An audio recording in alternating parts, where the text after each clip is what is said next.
各位球友，大家好，欢迎来到狂飙3套胶的杂谈下集既然是杂谈，我也没有准备什么稿我就想到哪儿说到哪儿。首先呢，我们讲一讲狂飙3的厚度我们就以尼奥狂飙为例主要就是 2.1 和 2.15 怎么去选择。这个厚度呢，指的是海绵的厚度2.1 呢指的是 2.1 毫米，2.15 呢就是 2.15 毫米。那么薄和厚到底有什么区别另外呢，我就把这个度数也一起说了这个38、39、40、41等等这些度数度数指的是海绵的硬度不同厂商呢，它的计量单位有所不同这你作为一个参考就可以同一款胶皮的度数，数字越大，代表着海绵的硬度越高也就是越难打得动发力门槛越高。一般来说呢，你的力量越大，应该选择度数越高。那么薄与厚，就是说你是否能够打得透。那么有的时候呢，我们打 2.1 39感觉这个有点软了那你可以选择40度。那有的人说，我到底选择40度 2.1 还是选择39 2.15 呢？这可能是我们很多业余球友在选择的时候一个困惑吧你感觉打不动这个叫硬度比较大了，你可能要降低硬度。那么你感觉打不透，那么你需要降低它的薄厚这个呢，你细细想一下还是有区别的。硬度和厚度我们讲完之后，讲一讲这个狂飙刷的膨胀油那么这个膨胀油呢，市面上有很多种实际我用的也不是特别多。最开始呢用的呢就是海夫的叫海上明月黄色的油，其实它不叫黄油，就叫海上明月。这个海夫的黄油跟它有区别。现在呢，随着技术的逐渐发展，那么有一些商品其实都在偷工减料。那比如说海上明月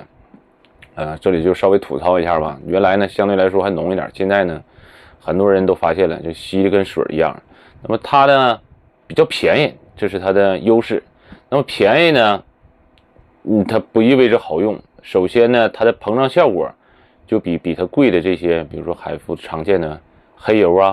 黄油棕油这些效果没有那么好，这是其一。其二呢，就是持续时间没有那么长其实海上明月呢，我一直认为是一个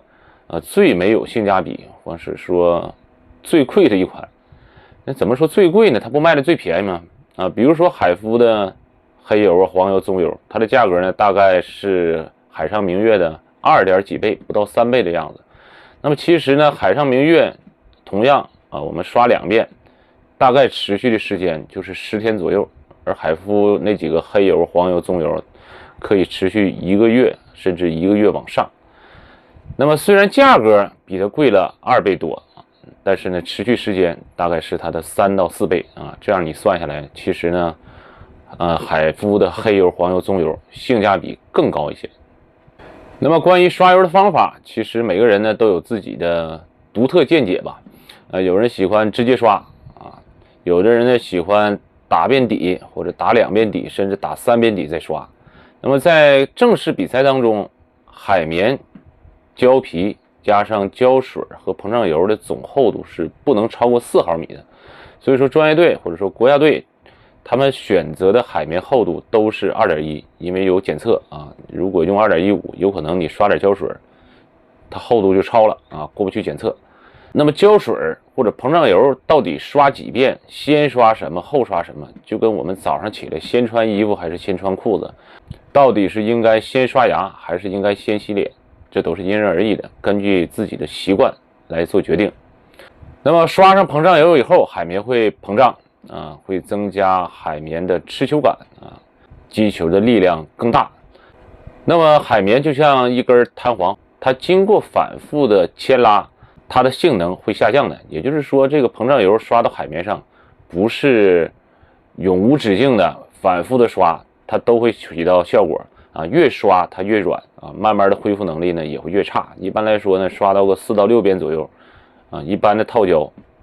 基本上就报废了。这个报废的标志是什么呢？你打起来非常软，已经没有力量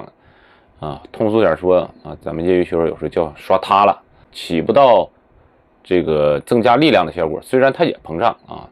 所以说我们在刷油的时候不要想着我就把它刷的多卷，成鱿鱼卷，有的都卷一圈了，360度了。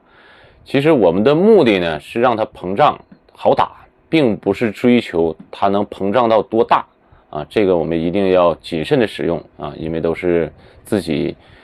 真金白银花钱买来的。所以说有的时候你用的比较狠啊，它的寿命呢肯定会受到一定的影响。这个我们在使用膨胀油的时候需要格外的注意一下。然后关于无机胶水的厚度，这里边也顺带多说一点。这个无机胶水啊，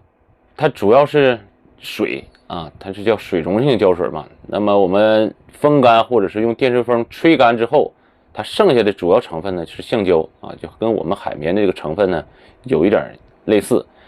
那么如果你刷的过薄，它肯定会比较轻啊，在海绵与底板之间的过渡就不是那么自然。也就是说，我们通常讲的打球有点发空啊，这时候一般来说呢，就是你这个胶水层有点过薄了。那么刷的过厚，如果你的发力不好，无形之中你相当于你这个套胶更厚了，你打起来呢就不是那么通透。所以说，每一遍刷多少，一共刷多少遍，自己呢通过不断的摸索尝试啊，最终决定你到底是每遍刷多少啊，一共刷几遍啊，形成自己的风格或者自己的习惯。好，关于狂飙3这款套胶的杂谈啊，本期就讲到这儿。大家有什么不懂的，可以在评论区留言。这就是本期的视频，咱们下期再见。